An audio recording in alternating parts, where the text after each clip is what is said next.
you? Good. How are you? We keep seeing Malik Monk on the injury report get better and better and better as the day goes on. He was out last night. He's doubtful, and now he's questionable. Is there any chance he's playing tonight? No, he's out. He is out for sure. Okay. That's all. Okay.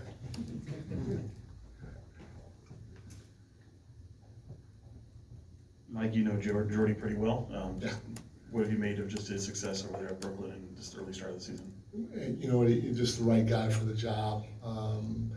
They're obviously thinking about a rebuild, at least that's what you hear from the outside in, and so you need somebody with a plan, with energy, and then you know, with the right focus in terms of relationships and stuff like that.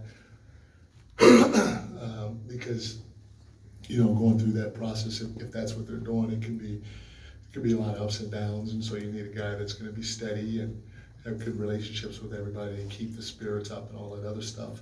He has them playing really, really, really hard. They're doing some good things on both sides of the ball, but you know, I can only imagine the success that he's going to have, especially given some time once they figure out, you know, which direction they may or may not want to go. Coach, when you first met Jordy, what stood out to you years ago about his coaching style that you knew that he was just the right guy and the right fit to be a coach? You know, biggest thing, he was an intern at Impact Basketball in Las Vegas, and he was working with my son who was in middle school at the time. And I just sat back and watched, but his patience that he had in terms of explaining and making my son feel engaged and feel like he had ownership in the workout, but while he was getting better and learning new things, was very impressive from a young guy. And all that stuff stood out to me more than anything else. Hey, Mike, over here. Tough loss Friday, obviously. Can you take me through the last 48? What was the message you wanted to get through the guys? How much you worked with them over the last 48 hours or so? Yeah, you know we didn't play well to start. We were kind of sleepwalking on both ends of the floor, and the Clippers did a really good job being physical with us and making us turn the ball over. We weren't really running to our spots offensively. Didn't crash. Didn't get easy shots from one another offensively, and then you know, defensively, we did a pretty good job of taking away their dribble drive initially, but as the game went along, they got more comfortable getting the ball into the paint and finishing at the midi. Kevin Porter hit, I would say, maybe three of them in the second half, or four of them, especially at crucial times, and they weren't really tough because, you know, we didn't do a good job with our shifts, nor did we even contest any of those pull-ups that he shot or floaters he shot in the paint. And so, you know, just reiterating who we are, how we want to play. You know, we want to play for each other. We want to try to play fast, which we didn't do, and we want to try to play physical without fouling. And so, just trying to reset everybody to get us locked in, a little bit more locked in going forward.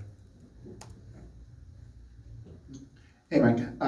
When you look at someone like Jordy, obviously you faced off against, you know, mentors or former assistants. I'm curious, how do you feel about those kind of games? Is it kind of like mixed emotions? Obviously you want to win, but you obviously kind of want to see how much they've learned a little bit from you, I guess?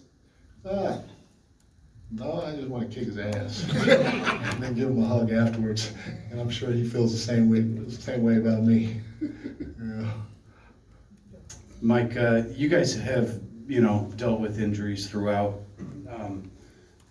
Guys out in the summer, then in training camp, and then over the first few weeks of the season, like different waves, where you just kind of have to keep adding people back in. Has that slowed, do you think, the process of just putting this team together and gelling and finding that cohesion?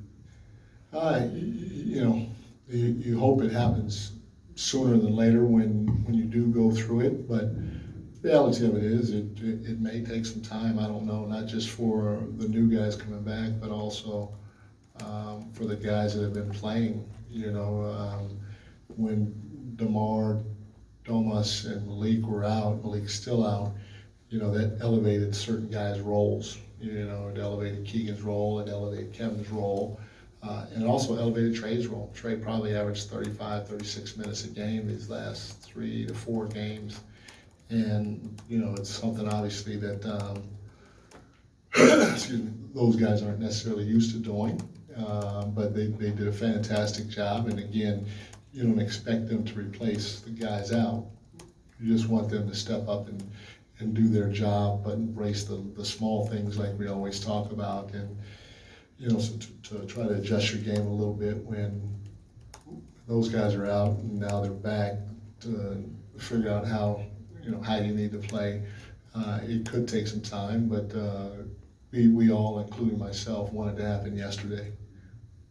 Hey, Mike, this team's ability to battle back into games seems like a double-edged sword because they're never really out of it. You've gone down by 20 plus and fought back to get it within single digits, but also it's getting to those points to rally and make that kind of push. Can you speak to, I guess, just what you notice about this group and their ability to stay in games, but maybe taking too long to get going?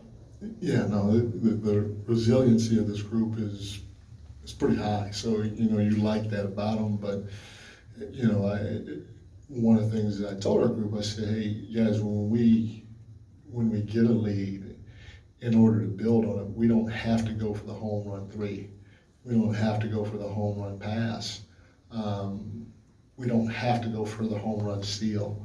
And those are things right now that have hindered us from expanding some of the leads. And we have to be more solid and hit singles. You got to hit singles instead of trying to go for a triple or a grand slam. And if we do, we'll have an opportunity to extend some of these leads.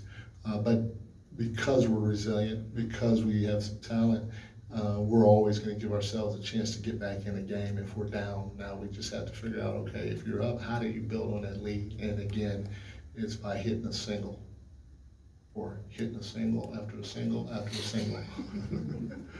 Thanks, everyone. Thank you.